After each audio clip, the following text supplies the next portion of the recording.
இல்ல எப்பவுமே ஒரு புயலுடைய நகர்வு அப்படின்றது எப்பவுமே ஒரே அளவுலயே இருக்காது. அதாவது 15 அப்படின்னா அந்த 15லயே அது மெயின்டைன் ஆயிலாம் நகராது.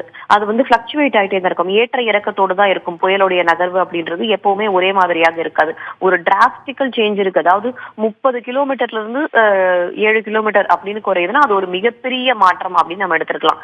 ஆனா ஒரு 15 கிலோமீட்டர்ல இருந்து 13 கிலோமீட்டர், 12 கிலோமீட்டர், 7 கிலோமீட்டர், மறுபடியும் 10 கிலோமீட்டர், அந்த ஒரு பிளக்சுவேஷன் இருக்கு இல்லையா, ஏற்ற இறக்கம் இருக்கு இல்லையா, அது புயலை பொறுத்த வரைக்கும் ஒரு சாதாரணமான விஷயம் தான். ஒரு மிகப்பெரிய ஒரு மாற்றம் இருக்கிறது. 20ல இருந்து 2 கிலோமீட்டர் ஆகுறது அப்படின்னா அது ஒரு மிகப்பெரிய மாற்றம். அதே போல புயல் 2 கிலோமீட்டர் வேகத்திலேயோ 3 கிலோமீட்டர் வேகத்திலேயோ நகர்கிறது அப்படின்னா அது ரொம்ப ரொம்ப மெதுவாக நகர்கிறது.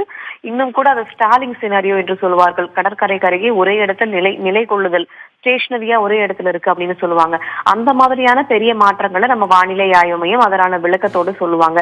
ஆனா இது வந்து நகர்ந்துகிட்டு தான் இருக்கு. அதோடைய புயலுடைய நகரும் வேகத்துல ஒரு பிளக்சுவேஷன் இருக்கு, ஏற்ற இறக்கத்தோட இருக்கு அப்படின்னும் போது இது பெரியதளவுல ஒரு மாற்றத்தை கொடுக்கக்கூடிய ஒரு விஷயமாக பார்க்க முடியாது. வேதவழி ஆரம்ப காலகட்டத்துல வேதவழி நேற்று இரவு முதலே ஒரு மிதமான மழை தொடர்ச்சியாகவே இருக்கிறத நம்மால பார்க்க முடியுது. அவ்வப்போது காற்று வீசி வருகிறது. புயல் இன்னும் கரையவே கடக்கல. ஒருவேளை புயல் கரையை கடக்க தொடங்கிய பிறகு மழையோட தீவிரம் கனமழையாக இருக்குமா அல்லது மழையே பெய்ய வாய்ப்பு இல்லாமல் போகுமா? கனமழை பெய்ய தான் வாய்ப்பு இருக்குது. அந்த புயலுடைய கண்பகுதின்னு சொல்லுவாங்க. அது கரையை கடக்கும் போது ரொம்ப அமைதியா இருக்கும், மழையே பெய்யாம இருக்கும்.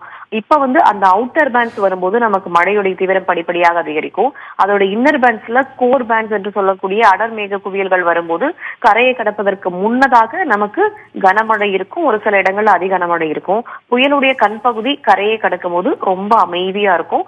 மறுபடியும் அதோடைய பிற்பகுதி இருக்கு இல்லையா, அது கரையை கடக்கும் போது மறுபடியும் மழையை தருவதற்கான வாய்ப்பு இருக்கிறது.